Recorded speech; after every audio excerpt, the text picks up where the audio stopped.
வணக்கம் நண்பர்களே, உங்களுக்கு குக்கிங்கில் ஆர்வமாக இருந்துச்சுன்னா இந்த ராமநாஸ் கிச்சனை சப்ஸ்கிரைப் பண்ணி வச்சுக்கோங்க. பக்கத்துலேயே ஒரு பெல் பட்டன் இருக்கும், கிளிக் பண்ணிக்கோங்க. எங்களோட அப்டேட் உங்களுக்கு ரொம்ப சீக்கிரமாக இன்ஸ்டண்ட்டாக வரும். அதுக்கப்புறம் இந்த ராமநாஸ் கிச்சனில் நம்ம என்ன பண்ண போகிறோம் அப்படின்னு கேட்டிங்கன்னா நிறையா வீடியோஸ் உணவு சம்மந்தமாக நிறைய வீடியோஸ் வரப்போகுது. ஹோட்டலில் எப்படி சமைக்கிறாங்க அப்படின்னு ஒரு வீடியோ வரப்போகுது. இது இல்லாமல் நம்ம வெளியே போய் என்ன சமைக்க போகிறோம் அப்படின்னு நிறைய வீடியோஸ் தொடர்ந்து வந்துக்கிட்டே இருக்குது. ஸோ இந்த வீடியோஸ்லாம் நீங்கள் மிஸ் பண்ணாமல் பார்க்கணுன்னா மறக்காமல் சப்ஸ்கிரைப் பண்ணிக்கோங்க. பக்கத்துலேயே ஒரு பெல் பட்டன் இருக்கும், கிளிக் பண்ணி வச்சுக்கோங்க. So keep supporting us. இப்போ வாங்க நம்ம வீடியோக்குள்ளே போகலாம்.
எல்லாருக்கும் வணக்கம்.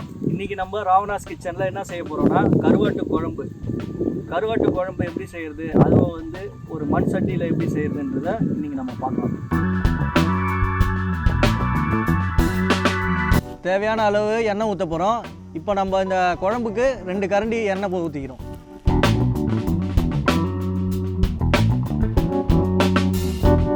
ரெண்டு கரண்டி எண்ணெய்.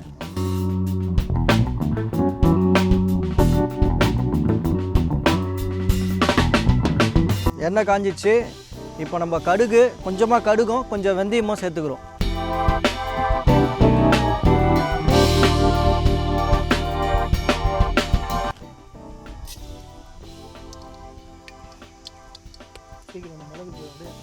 அது கூடவே கொஞ்சோண்டு பெருஞ்சீரகம் ஒரு 1/2 ஸ்பூன் சேர்த்துக்கோங்க.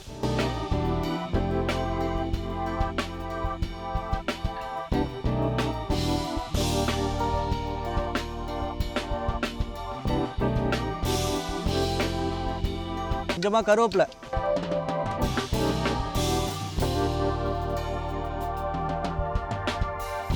ரெண்டு வெங்காயம்,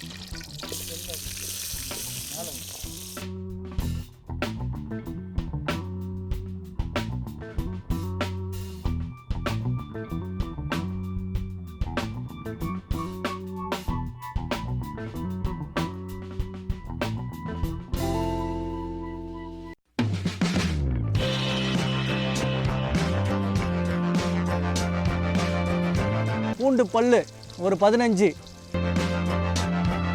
இப்போ நம்ம 2 பெரிய வெங்காயம் போட்டிருக்கோம். நீங்கள் சின்ன வெங்காயம் கிடச்சிதுன்னா கூட சின்ன வெங்காயமும் சேர்த்துக்கலாம். 2 பச்சை மிளகாய், முருங்கைக்காய்,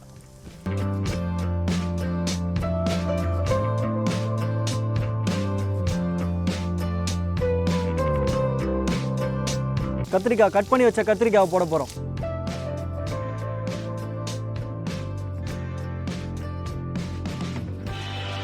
கருவாட்டு குழம்பு கருவாடு எப்படி முக்கியமோ அதே மாதிரி கத்திரிக்காய் ரொம்ப முக்கியம்.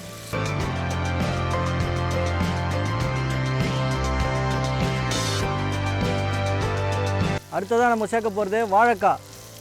தோலை சீவிட்டு எப்படி கட் பண்ணி வச்சுருக்கோம் பாருங்கள்.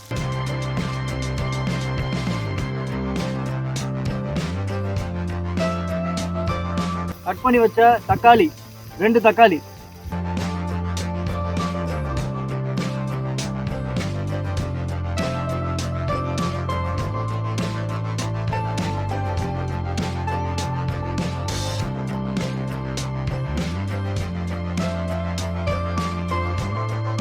குழம்பு மிளகாய் தூள் ஒரு 25 கிராம்,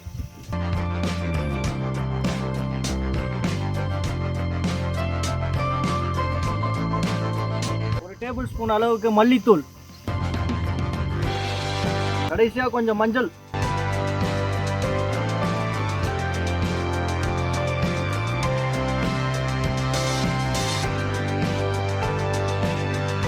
சேர்த்துக்க போறோம்.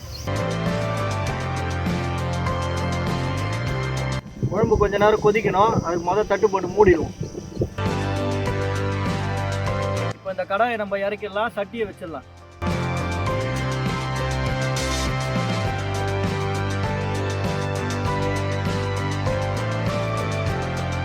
சட்டி காஞ்சிடுச்சு. சட்டியில் ஒரு கரண்டி அளவுக்கு எண்ணெய்.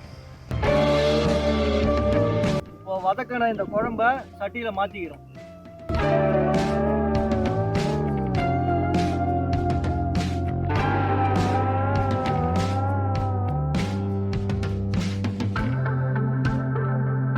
புளியை ஊற வச்சு நல்லா கரைச்சி வச்சுக்கிறோம்.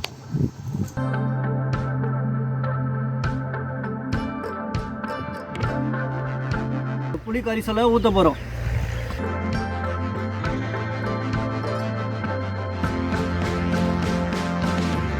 கொஞ்சமாக ஒரு கைப்பிடி அளவுக்கு பச்சை மல்லாட்டை நம்ம இதில் சேர்த்துக்கிட்டா இன்னும் நல்லாயிருக்கும், டேஸ்ட்டு நல்லாயிருக்கும்.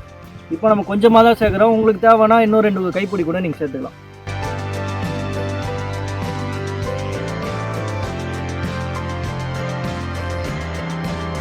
தட்டு போட்டு மூடிடலாம்.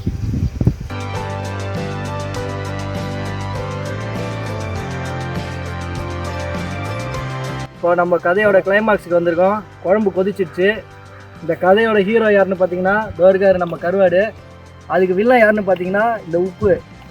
இவர் தான் நம்மளை ரொம்ப சொதப்பிடுவாப்புல. அதனால் பார்த்து போடணும். ஃபஸ்ட்டு கருவாடு போடுறோம்.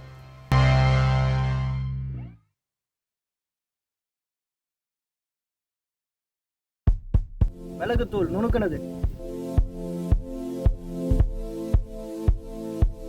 கடைசியாக தேவையான அளவுக்கு கொஞ்சம் உப்பு. கடைசியாக குழம்பை டேஸ்ட் பண்ணி பாருங்கள், எவ்வளோ உப்பு போடணுமோ அதுக்கேற்ற மாதிரி உப்பு போட்டுக்கோங்க. கொஞ்சம் மல்லி போட்டு இப்போ குழம்பை இறக்கிடலாம்.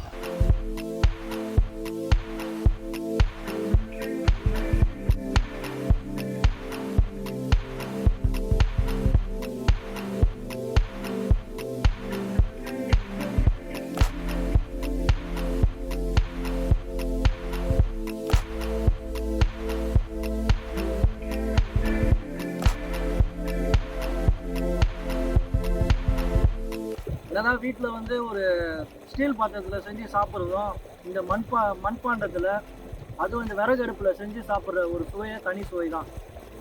கண்டிப்பாக இதை ட்ரை பண்ணுங்கள், சூப்பராக இருக்குது, ஃபஸ்ட் கிளாஸாக வந்துருக்கு. ராவணாஸ் கிச்சனில் வந்து நேற்று கருவாட்டு குழம்பு எப்படி செய்யுதுன்றதை பார்த்தோம். இன்றைக்கி வந்து நெத்திலி கருவாடு தொக்கு எப்படி செய்யுதுன்றதை பார்ப்போம்.